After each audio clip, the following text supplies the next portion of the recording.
না না না, আমি এই রাজ্যের মহান অধিপতি। কেন কেন আমার রাজ্যে বিদ্যুতের এত অবনতি? কোথায় কোথায় আমার সেনাপতি? আমি এখানে মহারাজ। সেনাপতি, তুমি দক্ষ একজন লোক থাকতে আমার রাজ্যে বিদ্যুতের এত পরিণতি কেন?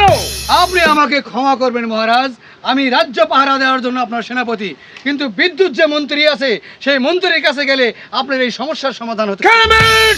দাও বাতুমিস, দেখাও তাকে। আমি এক্ষুনি ডেকে আনছি মহারাজ। দাও।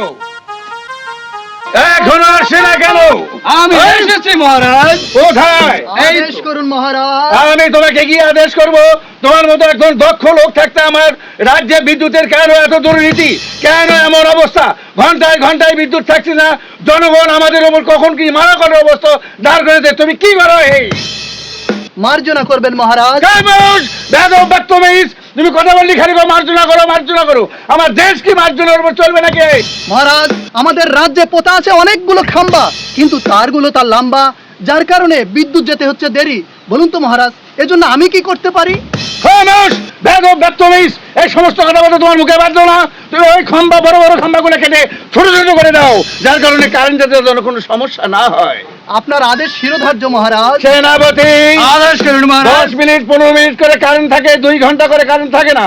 আমাদের জনগণ শেষ প্রকল্প শেষ করতে পারছে না। যদি আমার দেশে আমার রাজ্যে যদি আবাদ না হয়, তাহলে আমার জনগণ কি খাবে? শুধু কি খাবে বাঁচবে? শুধু কি তাই মহারাজ? বলো। এই দেশের অনেক সন্তান জন্ম নেওয়ার সময় তাদেরকে অপারেশন করতে হয়, কিন্তু অপারেশন থিয়েটারের ভিতর গেলে তখন দেখা যায় যে বিদ্যুৎ নাই, হয় বাচ্চাটা মারাও যেতে পারে, মাও মারা যেতে পারে। আপনি সমস্যার সমাধান বের করুন মহারাজ। আমি কিভাবে সমস্যার সমাধান বের করবো? তোমার কি কচুর ঘাট কাটতে আসছো নাকি? আপনি অভয় দিলে একটি কথা বলতে পারি মহারাজ। বলো। আমাদের রাজ্যের কৃষকেরা কি অবস্থায় আছে, তাদের মধ্যে কি কষ্ট, সেটা আপনি নিজে চোখে না দেখলে বুঝবেন না। আমি কি তাদেরকে ডেকে আনতে পারি মহারাজ? দেখাও কৃষককে। যেরকম যাহাপনা।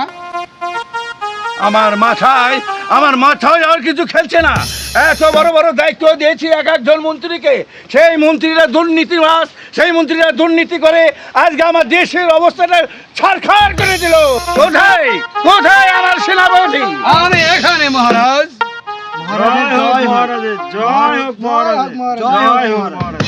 বলো, তোমাদের কি সমস্যা?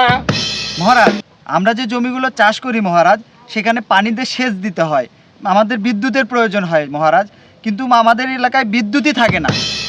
সেনাপতি, বলুন মহারাজ। চাষিদের কথা কি তুমি শুনেছো? শুনেছি মহারাজ। তাড়াতাড়ি করে কারেন্ট যেভাবে থাকার ব্যবস্থা করে দাও তুমি।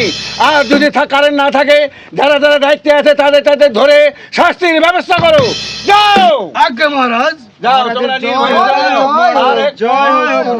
আর একটি কথা শুনে দাও, তোমরা এবার যা আমার জমিতে যারা চাষ করবে তাদের জন্য 1 বছরের জন্য খাজনা মওকুফ করে দিলাম। মহারাজার জয় হোক। মহারাজার জয় হোক। যাও।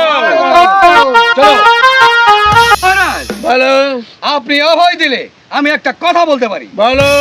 আমাদের রাজ্যের যে বর্তমান অবস্থা, সেটা একমাত্র একজনই সমাধান করতে পারবে। কে এসে? আমাদের রাজ জ্যোতিষী মহারাজ। যাও, ডাকো। আনছি মহারাজ। রাজ জ্যোতিষী, তুমি গণনা করে দেখো আমার রাজ্যের কি অবস্থা।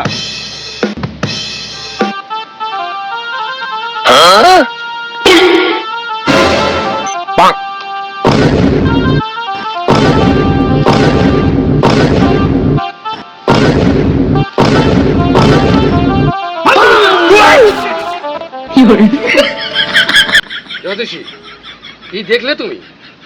এটা তো বড় সর্বনাশ। আমি যা দেখেছি সেটা তো অনেক ভয়ঙ্কর।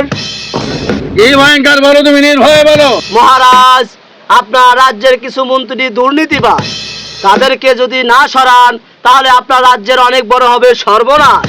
সেনাপতি, আজ্ঞা মহারাজ। আমি তো কিছুই জানি না, তলে আমার রাজ্যে হচ্ছে এমন ক্ষতি।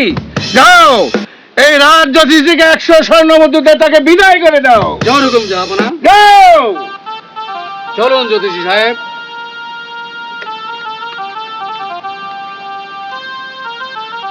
সেনাপতি, বলুন মহারাজ। আমার রাজ্যের কেন হচ্ছে এত ক্ষতি? এর থেকে বাঁচার কি গতি? তাহলে শুনুন মহারাজ, কিনতে হবে কয়লা, যেতে হবে বয়লা। যদি আনতে পারি তাড়াতাড়ি, তাহলে বিদ্যুৎ পৌঁছবে প্রতিটি বাড়ি বাড়ি। সেনাপতি, বলুন মহারাজ। আমি শুনেছি কয়লা খনিতে নাকি 8,000 কোটি দিরহাম ঋণ, একে শোধ করতে লাগবে কতদিন? মহারাজ, বলো। আমাদের প্রজাদের ওপর খাজনা বাড়িয়ে দিন, তাহলে অতি তাড়াতাড়ি কমবে আমাদের রাজ্যের ঋণ। হ্যাঁ, তুমি ঠিকই বলেছো, চলো আমার সঙ্গে। চলুন মহারাজ।